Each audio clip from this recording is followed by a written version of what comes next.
دوزخ پر بعض سے باریک ایک پل سے جو تلوار سے تیز ہے، جس پر لوہے کے کانٹے اور کنڈیاں ہیں، اور لوگ اس کے اوپر سے کوندتی ہوئی بجلی کی طرح گزریں گے، تیز ہوا کی طرح بچتے بچاتے ہوئے، اور کچھ زخمی ہو کر منہ کے بل دوزخ میں گر جائیں گے۔ قیامت کے دن جو ہے گویا ایسی بارش ہوگی اور انسان جو ہے زمین سے اس طرح اگے گا جس طرح سبزی اگتی ہے۔ اعوذ باللہ من الشیطان الرجیم، بسم اللہ الرحمن الرحیم، الصلاۃ والسلام علیک یا رسول اللہ وعلی آلک واصحابک یا حبیب اللہ۔ تنبیہ الغافلین حصہ اول سے ہم محشر کی ہولناکیوں کا اظہار سنیں گے۔ فقہ ابو اللیث سمرقندی رحمۃ اللہ تعالیٰ علیہ فرماتے ہیں کہ حضرت سیدہ عائشہ صدیقہ رضی اللہ تعالیٰ عنہا سے روایت ہے کہ ان کا فرمان ہے کہ میں نے حضور نبی غیب دان، رحمت للعالمین، شفیع المذنبین، انیس الغاربین، احمد مجتبیٰ، حضرت محمد مصطفیٰ صلی اللہ تعالیٰ علیہ وآلہ وسلم کی بارگاہ میں عرض کی، یا رسول اللہ صلی اللہ تعالیٰ علیہ وآلہ وسلم، کیا کوئی دوست اپنے دوست کو محشر کے دن یاد رکھے گا؟ حضور سید عالم نور مجسم صلی اللہ تعالیٰ علیہ وآلہ وسلم نے فرمایا، سوائے 3 جگہوں کے باقی تمام جگہوں پر یاد رکھے گا۔ یعنی بیوی عائشہ صدیقہ رضی اللہ تعالیٰ عنہ نے یہ سوال کیا کہ کیا کوئی ایسا موقع ہے کہ ہم جو ہے اپنے دوستوں کو بھول جائیں گے؟ تو پیارے آقا نے فرمایا کہ ان 3 جگہوں کے علاوہ یاد رکھا جائے گا۔ تو وہ کون سی 3 جگہیں ہیں؟ آئیے سنتے ہیں وہ کون سی 3 جگہیں ہیں جہاں پہ ایک جگری یار اپنے دوست کو بھول جائے گا۔ یعنی ہم اپنے رشتے، اپنے ماں باپ، اپنے بہن بھائی، اپنے والدین، اپنی اولاد سب بھول جائیں گے۔ وہ کون سے مقامات ہیں؟ پہلی جگہ میزان کے وقت ہر کسی کا یہ خوف ہوگا کہ اس کے اعمال کا وزن ہلکا ہے یا بھاری ہے۔ یعنی یہ وہ موقع ہے جب نفسی کا عالم ہوگا، جب میزان تولا جا رہا ہوگا تو سب کہیں گے کہ میرا کیا بنے گا۔ تو یہ وہ موقع ہے جہاں پہ ہم اپنے دوستوں کو بھلا دیں گے۔ دوسری جگہ اعمال ناموں کے ملنے کے وقت ہر کسی کو یہ خوف ہوگا کہ دائیں ہاتھ سے ملتا ہے یا بائیں ہاتھ سے۔ یعنی اس وقت ایسا خوف طاری ہوگا کہ آیا میرا مال نامہ، میرے نیکیاں زیادہ ہیں یا گناہ زیادہ ہیں، کیونکہ جس کو دائیں ہاتھ میں ملے گا اس کے لیے خوشخبری ہے، جس کو بائیں ہاتھ میں ملا تو اس کے لیے تو بدبختی ہے۔ تو ایسے موقع پہ ایسا خوف ہوگا کہ انسان اپنے یاروں کو بھلا دے گا۔ تیسری جگہ جب ایک گردن آگ سے نکلے گی تو سب کو گھیرے ہوئے کہے گی، میں 3 طرح کے لوگوں پر موکل کی گئی ہوں، ان لوگوں پر جو حقیقی خدا کے علاوہ دیگر کی پوجا کیا کرتے تھے، ہر متکبر آدمی اور ہر وہ آدمی جو قیامت کے دن پر ایمان نہیں رکھتا تھا۔ یعنی ایسا ہوگا کہ جہنم جو ہے ایک آگ کی صورت میں، ایک گردن کی صورت میں، یعنی اس کو ایک شکل و صورت مل جائے گی، وہ سب کو گھیر لے گی میدان محشر میں، اور وہ کہے گی کہ سوائے 3 طرح کے لوگوں کے میں سب کو گھیر لوں گی آج۔ تو وہ 3 طرح کے لوگ کون ہیں؟ ایک وہ جو کہ حقیقی خدا کے علاوہ کسی کو پوجیں، یعنی آپ بتوں کی پرستش کریں، اللہ کے علاوہ کسی اور چیز کو پکاریں یا پوجیں، اللہ کے لیے بیٹا مانیں، کوئی بھی ایسا معاملہ کریں تو اس شخص کو وہ گھیر لے گی۔ دوسرا شخص جو متکبر ہے، یعنی جو غرور و تکبر کرتے ہیں دنیا میں، اپنے آپ کو افضل سمجھتے ہیں، مومنوں کو اپنے سے کم تر سمجھتے ہیں۔ اور تیسرا وہ آدمی ہے جو کہ قیامت کے دن پر ایمان نہیں رکھتا، جسے جزا و سزا کا نہیں معلوم، جو کہ دنیا کی ہی زندگی کو سب کچھ سمجھتا ہے۔ پھر ان کو اس طرح گھیرے میں لے کر دوزخ کی وادیوں میں ڈال دے گی، اور دوزخ پر بعض سے باریک ایک پل سے جو تلوار سے تیز ہے، جس پر لوہے کے کانٹے اور کنڈیاں ہیں، اور لوگ اس کے اوپر سے کوندتی ہوئی بجلی کی طرح گزریں گے، تیز ہوا کی طرح بچتے بچاتے ہوئے، اور کچھ زخمی ہو کر منہ کے بل دوزخ میں گر جائیں گے۔ تو یہ وہ موقع ہے جہاں پہ جو ہے انسان اپنے یاروں کو بلا دے گا، کہ جب جو ہے انسان کو گزرنا پڑے گا اس پل صراط سے، کہ جس کی باریکی دیکھیے کہ بال سے بھی زیادہ باریک ہے، اور اس کی مطلب تیزی دیکھیے کہ تلوار سے بھی زیادہ تیز ہے، اور اس پہ کیا ہے کہ لوہے کے کانٹے اور کنڈیاں ہیں۔ تو یہ وہ کنڈیاں ہیں جن سے فرشتے جو ہے لوگوں کو کھینچ کھینچ کے جہنم میں منہ کے بل گرا رہے ہوں گے۔ اللہ تعالیٰ ہمیں بھی اس پہ سلامتی سے اور ایمان سے گزرنا نصیب فرمائے۔ اور کچھ وہ لوگ ہوں گے جو بدبخت ہوں گے، جو زخمی ہو کر منہ کے بل وہاں سے جہنم میں گر جائیں گے۔ تو یہ وہ موقع ہیں جہاں پہ انسان اپنے جگری یاروں کو بھی بھول جائے گا۔ آئیے سامعین آگے سنتے ہیں 40 برس کا وقفہ ہونا۔ حضرت سیدنا ابو ہریرہ رضی اللہ تعالیٰ عنہ سے روایت ہے کہ حضور نبی غیب صلی اللہ تعالیٰ علیہ وسلم نے فرمایا، 2 نفخوں کے درمیان 40 برس کا وقفہ ہوگا، یعنی کہ جو سور پھونکا جانا ہے، جب پہلا سور پھونکا جائے گا سب مر جائیں گے، اور پھر جو دوسرا نفخہ ہے، جو دوسری بار جو سور پھونکا جائے گا تو وہ اس کے 40 برس کے بعد ہوگا۔ پھر آسمان سے آدمی کی منی جیسا پانی اترے گا تو لوگ یوں اٹھیں گے جس طرح کے زمین سے سبزی اگتی ہے، یعنی کہ کیا ہے، آسمان سے ایسی بارش ہوگی جو کہ بارش کے قطرے گویا کہ انسان کی منی ہوگی، جس سے ہر انسان جو ہے دوبارہ پیدا ہوگا۔ اور کس طرح پیدا ہوگا؟ جیسے زمین سے سبزی اگتی ہے۔ اب یہ دیکھیے اللہ تعالیٰ کی شان ہے، زمین میں طرح کی چیزیں اس سے زمین سے پیدا کی ہیں۔ اب پرندے دیکھیے کہ انڈے سے پیدا ہوتے ہیں، انسان دیکھیے ماں کے پیٹ میں پیدا ہوتا ہے، لیکن یہ اللہ کی شان ہے کہ قیامت کے دن جو ہے گویا ایسی بارش ہوگی اور انسان جو ہے زمین سے اس طرح اگے گا جس طرح سبزی اگتی ہے۔ حضرت سیدنا ابو ہریرہ رضی اللہ تعالیٰ عنہ حضور سید عالمین صلی اللہ تعالیٰ علیہ وسلم کا فرمان نقل فرماتے ہیں کہ جب رب العالمین جل مجدہ الکریم زمین اور آسمان کو پیدا کر کے فارغ ہوا تو پھر سور کو بنا کر حضرت اسرافیل علیہ السلام کو دے دیا، جس کو وہ منہ میں رکھ کر عرش اعظم کی طرف دیکھتے ہوئے اس انتظار میں ہیں کہ اس کو کب پھونکنے کا حکم دیا جائے گا۔ تو جب رب تعالیٰ نے اس کائنات کو تخلیق کیا، اس کے بعد جو ہے ہمیں معلوم ہے کہ سور پھونکنے کی ذمہ داری حضرت اسرافیل علیہ السلام کے پاس ہے، اور گویا وہ اس حال میں ہیں کہ وہ جو ہے اس سور کا جو جہاں سے انہوں نے پھونکنا ہے اس کو منہ پہ رکھ کے صرف ہر لمحے جو ہے ٹکٹکی باندھے عرش کی طرف، رب العالمین کی طرف دیکھ رہے ہیں کہ کب اس کو پھونکنے کا انتظار ہوتا ہے۔ اور ہم جانتے ہیں کہ وہ جب پھونکا جائے گا تو پھر جو ہے یہ دنیا، یہ نظام جو چل رہا ہے، جس کو اس حی القیوم نے قائم رکھا ہے، یہ سب درہم برہم ہو کے تباہ و برباد ہو جائے گا، سب نیست و نابود ہو جائیں گے۔ آئیے سنتے ہیں کہ اس سور کی حقیقت کیا ہے۔ حضرت سیدنا ابو ہریرہ رضی اللہ تعالیٰ عنہ نے حضور نبی پاک صاحب الاولاق احمد مجتبیٰ حضرت محمد مصطفیٰ صلی اللہ تعالیٰ علیہ وسلم سے سور کے بارے میں دریافت کیا۔ تو جو صحابہ کرام تھے ان کے ایمان دیکھیے کہ وہ جب بھی کسی ایسی چیز کا تذکرہ ہوتا تو ان کو تجسس ہوتا، اس کے بارے میں وہ مزید جاننے کی کوشش کرتے۔ تو ابھی ہم سن رہے ہیں حضرت سیدنا ابو ہریرہ نے سوال کیا کہ سور کے بارے میں دریافت کیا، تو پیارے آقا صلی اللہ تعالیٰ علیہ وسلم نے فرمایا کہ نور کا سینگ ہے۔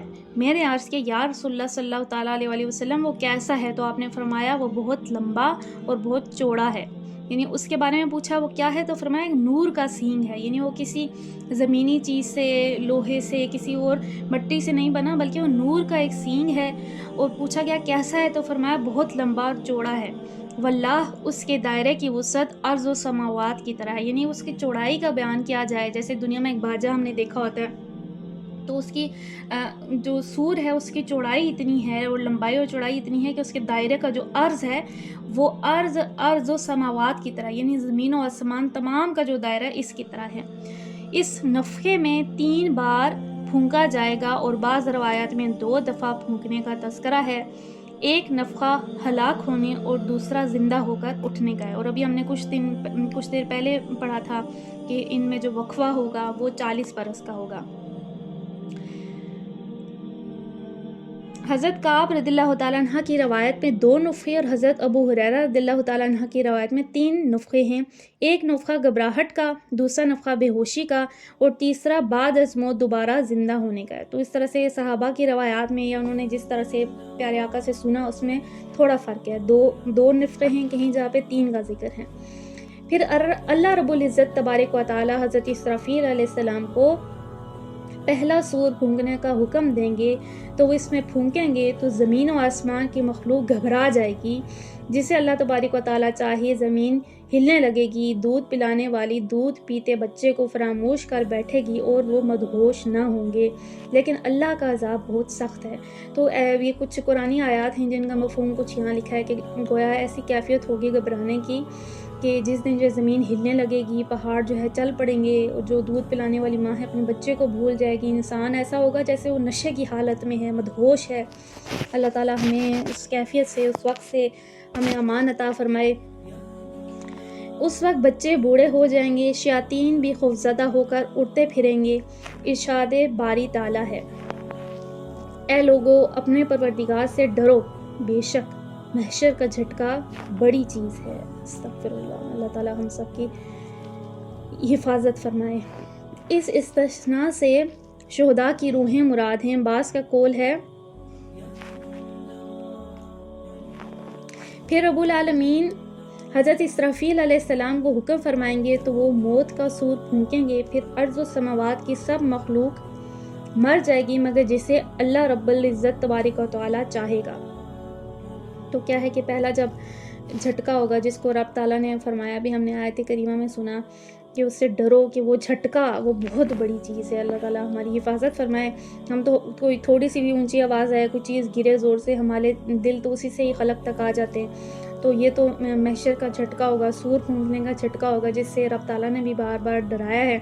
اور یہ ایسا ہے کہ اس کے بعد جو ہے زمین و آسمان تک کا تمام جو نظام ابھی چل رہا ہے، ایک سلسلہ چل رہا ہے، یہ تمام درہم برہم ہو جائے گا۔ سب مخلوق، چرند پرند، انسان جن، ان سب مخلوق مر جائے گی سوائے اس کے جسے رب العزت چاہے۔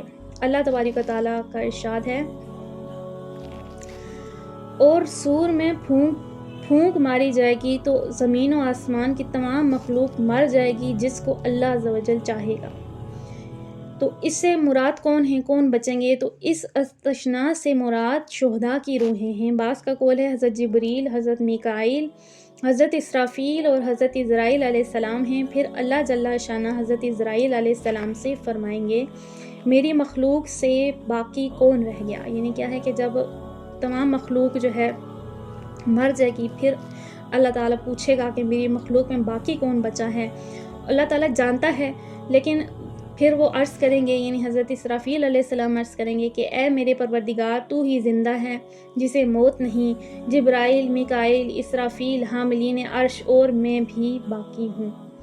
اللہ رب العالمین جل جلالہ حضرت اسرائیل علیہ السلام سے فرمائیں گے کہ ان کی روحیں بھی قبض کر لی جائیں۔ اسی طرح قلبی اور مقاتل کی روایات میں ذکر ہے۔ حضرت اسرائیل علیہ السلام کو موت کا مزہ چکھنا۔ حضرت سیدنا ابو ہریرہ رضی اللہ تعالیٰ عنہ سے روایت ہے کہ تحقیق رب العالمین فرمائے گا کہ جبرائیل، میکائیل اور اسرافیل موت کا مزہ چکھ لیں اور حاملین عرش بھی لقمہ اجل ہو جائیں۔ پھر حضرت اسرائیل علیہ السلام سے باری تعالیٰ عز و جل فرمائے گا میری مخلوق میں سے کون باقی بچا؟ تو حضرت اسرائیل علیہ السلام بارگاہ خداوندی میں عرض کریں گے کہ اے میرے پروردگار تو ہی حی لا یموت ہے اور تیرا کمزور غلام اسرائیل بھی باقی ہے۔ تو اللہ عز و جل حضرت اسرائیل علیہ السلام سے فرمائیں گے اے اسرائیل کیا تو نے میرا یہ قول نہیں سنا؟ کل نفس ذائقۃ الموت، ہر نفس نے موت کا مزہ چکھنا ہے اور تو بھی میری مخلوق سے ہے، پس تو بھی مر جا اور تو وہ بھی جان تلف ہو جائے گا۔ تو کیا کہ ان کی بھی جان چلی جائے گی۔ دیگر روایات میں ہے، یعنی بعض روایات میں کس طرح سے ہے کہ ان کی روح کس طرح نکلے گی۔ اب گویا روح تو حضرت اسرائیل علیہ السلام خود قبض کرتے ہیں، تب سوال ہی ہوتا ہے کہ ان کی موت کس طرح سے ہوگی۔ تو ایک ابھی ہم نے روایت سنی کہ اللہ تعالیٰ فرمائے گا تو مر جا تو وہ بھی مر جائیں گے، اور بعض روایت میں کچھ اور ہے، آئیے وہ سنتے ہیں۔ دیگر روایت میں ہے کہ حضرت اسرائیل علیہ السلام کو حکم دیا جائے گا کہ وہ بھی اپنی روح قبض کرے، تو وہ بہشت اور جہنم کے مابین ایک جگہ آ کر اپنے وجود سے اپنی روح کو کھینچے گا تو ایسی چیخیں نکلیں گی کہ اگر تمام مخلوق زندہ ہوتی تو اس کی چیخ سے لقمہ اجل ہو جاتی۔ وہ کہے گا کہ اگر میں جانتا کہ روح کا قبض ہونا اس قدر سخت ہے تو مومنین کی روح کو قبض کرتے وقت نرمی سے پیش آتا۔ پھر حضرت اسرائیل بھی لقمہ اجل ہو جائے گا اور تمام مخلوق لقمہ اجل ہو جائے گی۔ پھر اللہ تبارک و تعالیٰ حقیر دنیا سے یہ فرمائے گا۔ تو دیکھیے کہ یہ حضرت اسرائیل علیہ السلام کی موت کا واقعہ کہ اس طرح سے گویا ہوگا کہ خود آپ جہنم اور جنت کے درمیان ایک جگہ جائیں گے اور خود ہی اپنی روح قبض کریں گے، اور ایسی ان کو اس سے تکلیف ہوگی تو وہ ایسی چیخ ماریں گے، اللہ تعالیٰ کے مضبوط فرشتوں میں سے ہیں، ایسی چیخ ماریں گے کہ اگر اس کی آواز مخلوق سن لیتی، چونکہ تمام مخلوق فنا ہو چکی ہوگی، لیکن وہ ایسی آواز ہوگی کہ اگر وہ مخلوق سن لیتی تو مخلوق اس آواز سے ہی فنا ہو جاتی۔ اور وہ اس وقت فرمائیں گے جب وہ موت کی سختیوں میں ہوں گے کہ مجھے معلوم ہوتا کہ یہ موت کا ذائقہ ہے، یعنی موت کا ذائقہ اب ان کو چکھنے کو ملا تو میں جو ہے مومنین پہ نرمی کرتا۔ تو اب تمام مخلوق فنا ہو گئی ہے سوائے اس رب عز و جل کے۔ تو پھر رب تبارک و تعالی حقیر دنیا سے فرمائے گا وہ بادشاہ کہاں ہیں، وہ بادشاہوں کے بیٹے کہاں ہیں، اور خود کو جابر کہنے والے اور ان کے بیٹے کہاں ہیں، اور وہ لوگ کہاں ہیں جو میری عنایات کے کھاتے تھے اور پوجا دوسروں کی کرتے تھے۔ پھر اللہ عز و جل فرمائے گا آج کے روز بادشاہ کون ہے؟ کوئی ایک بھی جواب دینے والا نہ ہوگا۔ پھر رب العالمین خود ہی جواب فرمائیں گے للہ واحد القہار، یعنی اللہ ہی واحد اور قہار ہے۔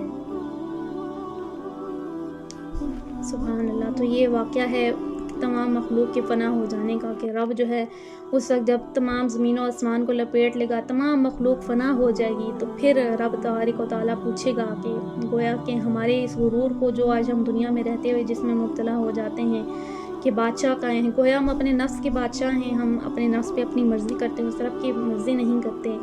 بادشاہوں کے بیٹے کہاں ہیں، کہاں ہیں وہ لوگ جو رب کو پوچھتے تھے لیکن جو ہے رب کا کھاتے تھے لیکن پوچھتے دوسروں کا تھے۔ اب ضروری نہیں ہے کہ ہم بتوں کو پوجیں تو تبھی ہم ان لوگوں میں، اگر ہم رب کا کھاتے ہیں لیکن پوجا ہم اپنے نفس کی کرتے ہیں، مرضی ہم اپنے نفس کی کرتے ہیں، اذان ہوئی لیکن کیا ہے کہ ہم نے مرضی اپنے نفس کی، تو ایسے موقع پہ کیا ہے کہ ہم نے جو ہے کھایا رب کا لیکن حکم کس کا مانا؟ تو پھر کیا ہے کہ اس دن، یعنی اس دن واحد بادشاہ ایک ہی ہوگا، وہ رب العالمین ہوگا اور کوئی جواب دینے والا نہ ہوگا۔